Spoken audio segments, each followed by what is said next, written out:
I still remember the exact second my mother killed whatever was left of our family. She didn't scream. She didn't cry. She just sent 3 words at 11:07 p.m. Stay away forever. I was holding a glass of red wine when the text came in. The rim was halfway to my lips. I froze, read it twice, then set the glass down without spilling a drop. My reply took 4 seconds to type. Understood. That was it. 2 words. 33 years of trying to be enough ended with 6 letters total. People always assumed the Carter family had it all together. Dad's name was on 7 Irish pubs stretching from Tacoma to Bend, green shamrocks, brass rails, the whole postcard thing. Mom kept the numbers spotless. My older brother Liam played frontman, all easy grins and free pints for the regulars. And me? I was Ellie, the quiet one who liked to draw pretty pictures. Dad said it the same way he'd say likes to set money on fire. I paid for that hobby with every dime I never got back. When I got accepted into RISD, Dad handed me a calculator instead of congratulations. Tuition or family, he said. I chose tuition. For years of night shifts bartending, eating cereal for dinner, sending sketches home like love letters no one opened. I still graduated top of my class. Built a commercial interiors firm from nothing. Landed clients who paid 6 figures to have me make their spaces feel like magic. But blood is a hell of a drug. Mom's cancer came fast. Experimental trials in Houston. Insurance laughed. I wrote checks until my savings looked anorexic. When she rang the bell, she hugged the nurses longer than she hugged me. Liam totaled another leased BMW doing 90 in a school zone. Dad replaced it before the tow truck left. I got a speeding ticket once. Keys confiscated for 6 months. Still, I kept showing up. Kept wiring money when the pub's coolers died. When Liam decided he was launching a craft beer import side hustle that lasted 4 months and cost me 40 grand.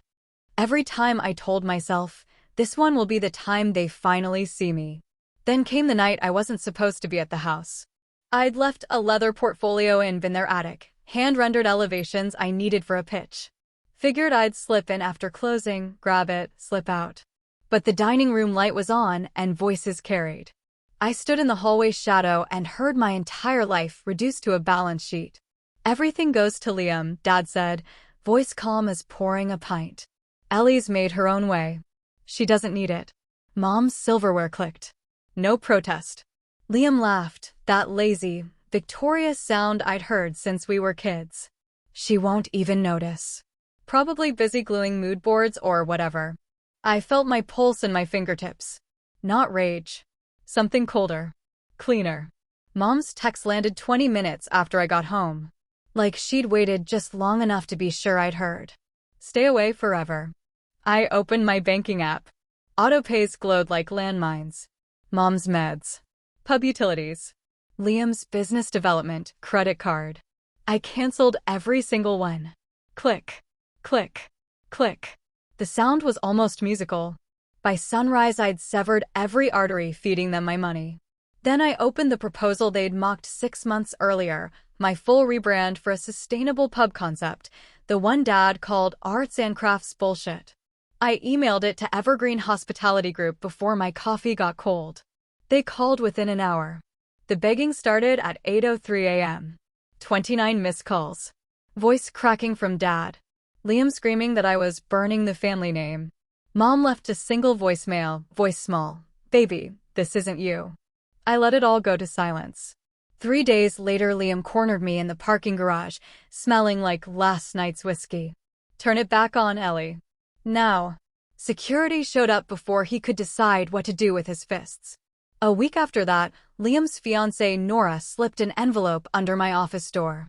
Inside, 3 years of forged invoices. Offshore accounts, cash skimmed from the pubs. Over $200,000. She was shaking when she said, I'm done being his cleanup crew. I walked into the family summit they demanded with 2 folders and zero mercy. Bridgeview Pub, corner booth, rain streaking the windows. Dad started before I sat down. Fix this. I slid Nora's evidence across the table. No. Watched the color drain from Liam's face as Dad read line by line. Watched Mom age 10 years in 10 seconds. Then I placed the second folder down, signed contract, 7-figure advance from Evergreen for my arts and crafts bullshit rolled out across 32 locations. Dad's mouth opened. Nothing came out. Liam found his voice first. You stole that from us. I stood. You threw it away. I just picked it up. Mom reached for me. Ellie. You told me to stay away forever, I said gently. I'm only respecting your wishes. 15 months later, the pubs are shuttered. Liam's wearing an ankle monitor and community service orange. Dad bags groceries at the Safeway on 39th. Mom folds sweaters at Nordstrom and flinches when someone says the name Carter. I kept the text. Still have it. Stay away forever. Some nights I open it, read those 3 words, and smile. Because forever turned out to be the best thing anyone ever gave me.